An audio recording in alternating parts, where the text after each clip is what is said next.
আসসালামু আলাইকুম। এখন শুনবেন সংবাদ শিরোনাম।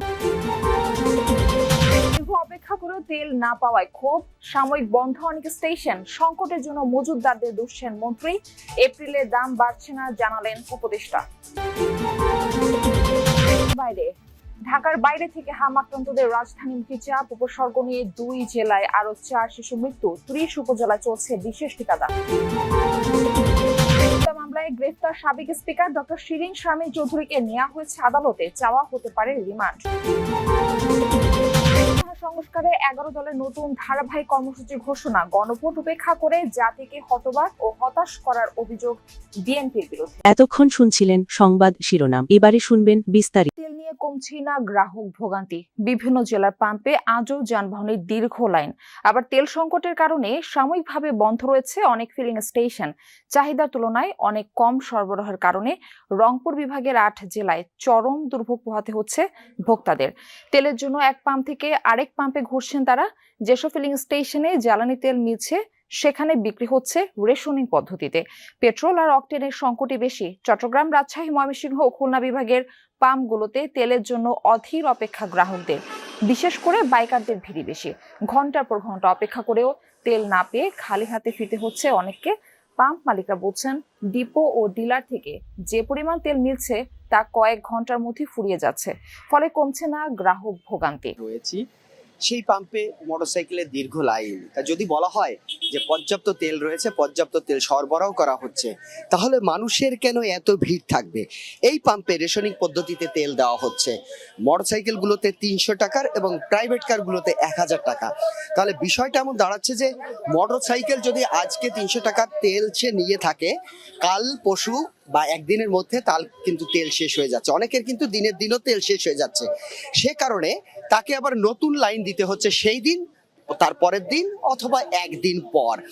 এমন পরিস্থিতিতে আসলে তেল সংকট মোকাবেলা করা সম্ভব নয় বলে গ্রাহক যারা রয়েছে তারা দাঁড়িয়েছে। আজকে এই পাম্পে 2000 লিটার পেট্রোল, 2000 লিটার অকটেন তারা ডিপো থেকে উত্তোলন করেছিল। সকাল থেকে প্রথমে অকটেন সরবরাহ করেছে, যেটি আধা ঘন্টা আগে শেষ হয়েছে। এখন শুধুমাত্র পেট্রোল দিচ্ছে। এছাড়া 2000 লিটার ডিজেল পেয়েছিল। যে সমস্ত মেশিনারি দ্রব্য চলে, জেনারেটর সহ শেষ মৌসুমে দেখতে পাচ্ছেন তাদেরও একটা দীর্ঘ লাইন রয়েছে, বিভিন্ন ধরনের জারিকান হাতে করে, এবং দীর্ঘ সময় ধরে এই রোদের মধ্যে তারা দাঁড়িয়ে আছে। সেজন্য যদি বলা হয় পর্যাপ্ত তেল দেওয়া হচ্ছে, তাহলে মানুষ কেন তেল পাচ্ছে না? অপরদিকে আরো একটা জিনিস বলি, দেশে জ্বালানি তেলের পর্যাপ্ত মজুদ রয়েছে জানিয়েছেন বিদ্যুৎ ও জ্বালানি মন্ত্রী ইকবাল হাসান মাহমুদ। সংসদে তিনি বলেন, দেশে এখন ডিজেল, পেট্রোল আর অকটেন আছে 1,91,000 টনেরও বেশি। এই মাসে আসছে আরো 2 লাখ টন জ্বালানি। অসাধু ব্যবসায়ী কর্তৃক জ্বালানি মজুত করে কৃত্রিম সংকট সৃষ্টি প্রসঙ্গে জরুরি জনগুরুত্বপূর্ণ বিষয়ে মন্ত্রীর মনোযোগ আকর্ষণ করলে এই তথ্য দেন তিনি। জানান, এখন পর্যন্ত অবৈধ মজুতদারদের কাছ থেকে 40,48,000 লিটার জ্বালানি উদ্ধার করা হয়েছে। বলেন, ডিজেল আছে 1,64,644 মেট্রিক টন। 30 এপ্রিলের মধ্যে আরো 1,38,000 টন আসবে। এছাড়া দেশে অকটেন আছে 10,400 টন। এপ্রিলের মধ্যে আসবে আরো 71,000 টন। আর পেট্রোল আছে 16,000 টন। 36,000 টন পেট্রোল আসবে এই মাসেই। জ্বালানির দাম বাড়ছে না, তবে পরবর্তীতে পরিস্থিতি আরো খারাপ হলে দাম সমনের কথা চিন্তা করা হবে। সকালে সচিবালয় ব্রিফিং এ এসব তথ্য জানান প্রধানমন্ত্রীর তথ্য ও সম্প্রচার মন্ত্রণালয় বিষয়ক উপদেষ্টা ডাক্তার জাহিদ উর রহমান। তিনি বলেন, বৈশ্বিক পরিস্থিতিতে দেশে সরবরাহজনিত কিছুটা সমস্যা রয়েছে। পরিস্থিতি ঘোলাটে করতে অবৈধ মজুদ, পাচার সহ নানা অসৎ উপায় অবলম্বন করছে কেউ কেউ।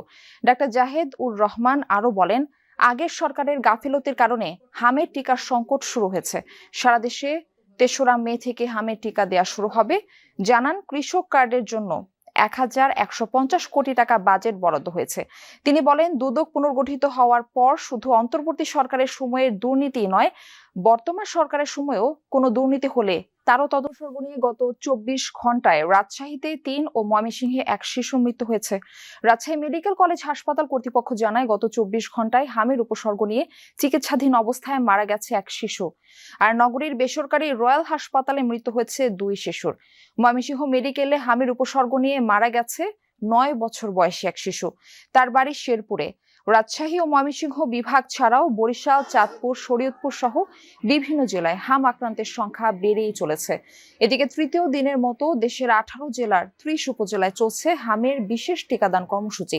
টিকা পাচ্ছে 6 মাস থেকে 59 মাস বয়সী শিশুরা। সরকারের এই কার্যক্রম চলবে আগামী 3 সপ্তাহ। এছাড়া যে শিশুরা এরই মধ্যে হামে আক্রান্ত তাদের ভিটামিন এ ক্যাপসুল খাওয়ানো হচ্ছে। আগামী 3রা মে থেকে দেশ জুড়ে হামের টিকাদান কর্মসূচি শুরু হবে বলে জানানো হয়েছে। 102 এর মধ্যে থাকে।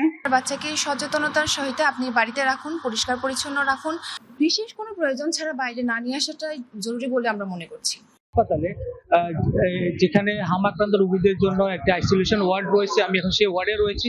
আর আসলে এখানে প্রতিদিনই হামাক্রান্ত শিশুর সংখ্যা বাড়ছে। আর ডাক্তাররা যেটি বলছেন যে আসলে মাঝখানে যে 1.5 বছর টিকাদান কর্মসূচি বন্ধ ছিল, এছাড়া টিকার যে সাপ্লাইয়ের ঘাটতি সেটিও ছিল।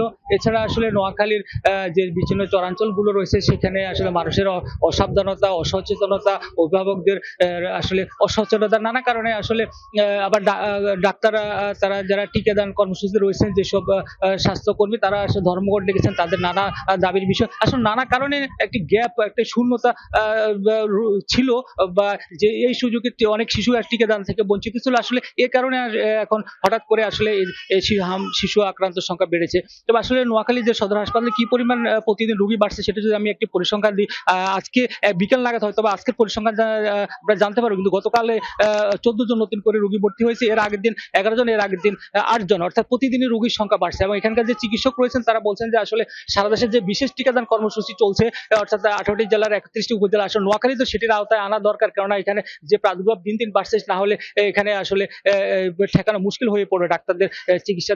আসলে প্রথমে যে শিশুরা হামের উপসর্গ নিয়ে আসেন তাদেরকে শিশু ওয়ার্ডে ভর্তি করা হয়। এরপরে অবস্থা ভেদে তাদের পরীক্ষা নিরীক্ষা করে তাদের ডায়রিয়া ওয়ার্ড, নিউমোনিয়া ওয়ার্ড, এবং এরপরে এখন আন্দোলনে লালবাগ থানায় দায়ের করা হত্যা মামলায় গ্রেফতার সাবেক স্পিকার ও আওয়ামী লীগ নেত্রী শিরিন শারমিন চৌধুরীকে আদালতে নেওয়া হয়েছে। বর্তমানে তিনি আদালতের হাজতখানায় আছেন। তার রিমান্ড চাইতে পারে পুলিশ। এর আগে ভোরে রাজধানীর ধানমন্ডি এলাকার নিজ বাড়ি থেকে তাকে আটক করা হয়। DMP media and public relations বিভাগের উপ-কমিশনার এন.এম. নাসিরউদ্দিন জানান, সাবেক স্পিকার ডক্টর শিরিন শারমিন চৌধুরীর বিরুদ্ধে জুলাই আন্দোলনের ঘটনায় রংপুর, উত্তরা ও বনানী থানাসহ একাধিক মামলা আছে। এছাড়া শিরিন শারমিনের বিরুদ্ধে 2024 সালের 27 আগস্ট রংপুর মেট্রোপলিটন কোতোয়ালি আমলি আদালতে একটি হত্যা মামলা করেন দিলরুবা আক্তার নামের এক নারী। শেখ হাসিনা সরকারের পতনের 27 দিনের মাথায় পদত্যাগ করেন তিনি। এ সময় আওয়ামী লীগের নেতাকর্মীরা পালিয়ে গেলেও গা ঢাকা দিয়েছিলেন শিরিন শারমিন। এরই মধ্যে আলোচনায় আসেন অজ্ঞাত স্থান থেকে পাসপোর্ট সংগ্রহ নিয়ে। শেষ পর্যন্ত গোয়েন্দা পুলিশের হাতে হত্যা মামলার আসামি হিসেবে আটক হলেন তিনি। রায় বাস্তবায়নে সংসদ কোনো সিদ্ধান্ত না আসায় 11 দলীয় ঐক্য ধারাবাহিক আন্দোলনের প্রস্তুতির সিদ্ধান্ত নিয়েছে বলে জানিয়েছেন 11 দলীয় ঐক্যের সমন্বয়ক হামিদুর রহমান আজাদ। দুপুরে রাজধানীর গুলশানে বৈঠক শেষে প্রেস ব্রিফিংয়ে এই ঘোষণা দেন ঐক্যের সমন্বয়ক হামিদুর রহমান আজাদ।